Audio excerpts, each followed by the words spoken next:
आप देख रहे हैं आई विजन नेटवर्क और ये है सिटी चैनल। नई सोच नई दिशा।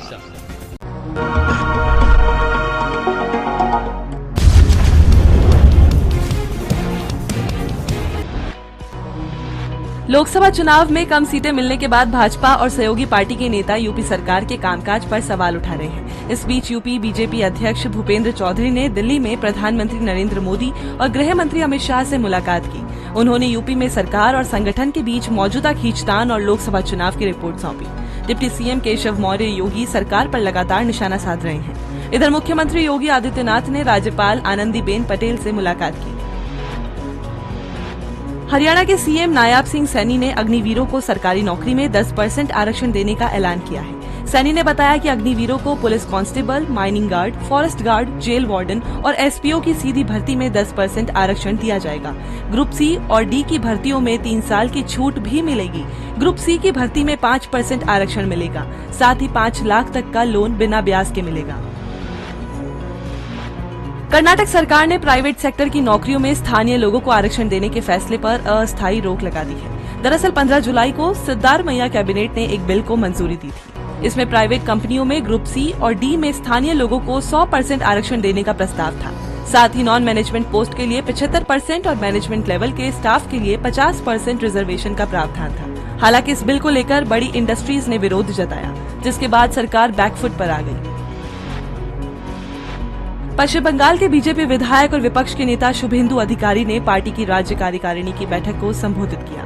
उन्होंने कहा, भाजपा को अल्पसंख्यक मोर्चे की भी जरूरत नहीं है। हम जीतेंगे, हम हिंदुओं को भी बचाएंगे और संविधान को भी बचाएंगे। शुभेंदु ने ये भी कहा कि हमें सबका साथ और सबका विकास की जरूरत नहीं। दरअसल प्रधानमंत्री नरेंद्र मोदी ने 2014 में सबका साथ सबका विकास का नारा दिया था। कुछ घंटे बाद ही शुभेंदु ने अपने बयान पर सफाई देते हुए कहा, प्रधानमंत्री का ये नारा अभी भी कायम है।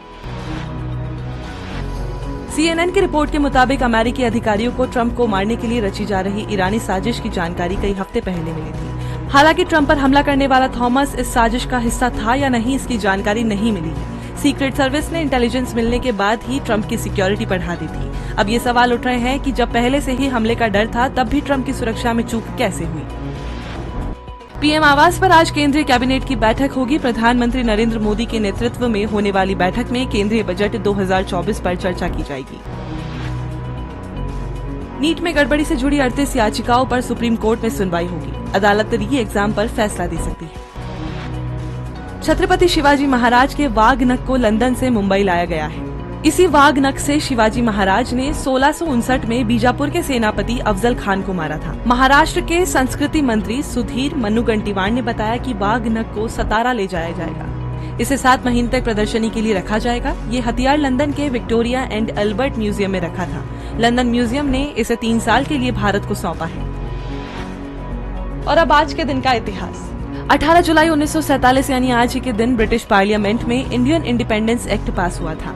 दरअसल 20 फरवरी 1947 को ब्रिटेन के प्रधानमंत्री क्लीमेंट एटली ने घोषणा की थी कि ब्रिटेन भारत को आजाद कर देगा।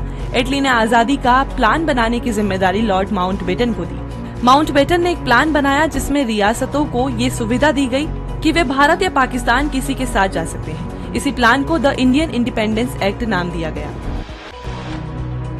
तो आज की बात बस यहीं तक। कल फिर होगी मुलाकात।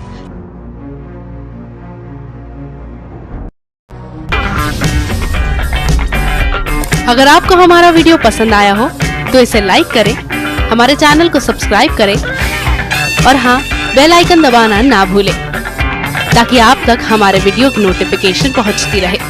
आप अपना सुझाव हमें कमेंट बॉक्स में दे सकते हैं। हमारे साथ जुड़ने के लिए शुक्रिया।